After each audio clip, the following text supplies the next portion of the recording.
ఎన్నాళ్ళు లేచి వెళ్ళిపోతావు? సూటిగా మిమ్మల్ని ఒక మాట అడుగుతున్నాను, లేచి ఎక్కడికి వెళ్తున్నావు? దేవునితో అనుబంధాన్ని విడిచి నువ్వు ఎక్కడికి వెళ్తున్నావు? నేను మిమ్మల్ని అందరిని అడుగుతున్నానండి ఈ మాట. మరి ముఖ్యంగా ప్రభు బలలో పాలు పొందకుండా, బాప్తిసం పొందకుండా లేచి వెళ్ళిపోతున్నవే, వాళ్ళతో నేను సూటిగా అడుగుతున్నాను, దేవుని మాటగా అడుగుతున్నాను ఈ మాట.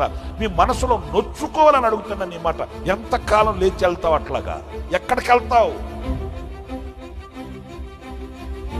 వెలుగున్న దేవుని ఇంటిని విడిచి చీకటి కలిగిన లోకంలోకి వెళ్తావా?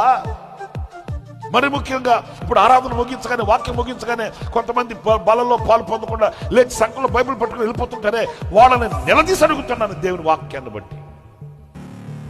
ఎంతకాలం నువ్వు చీకట్లోకి వెళ్తావు? నీ శరీరంలో అవయవాలు పనిచేస్తున్నప్పుడే శిరస్సు వంచి నమస్కరించి ప్రభు రక్తమాంసములలో పాలు పొంది నిత్య జీవము గలవాడవగుటకు నువ్వు ఆయన సన్నిధిలో కూర్చుంటావా? నాకు అవసరం లేదు ఆయనతో సహవాసం అని లేచి వెళ్ళిపోతావా? ఎంతకాలం లేచి వెళ్తావు? ఒక రోజున ఆపద నీకు కలిగినప్పుడు నీ దగ్గర నుంచి దేవుడు కూడా లేచి వెళ్ళిపోతే నీ స్థితి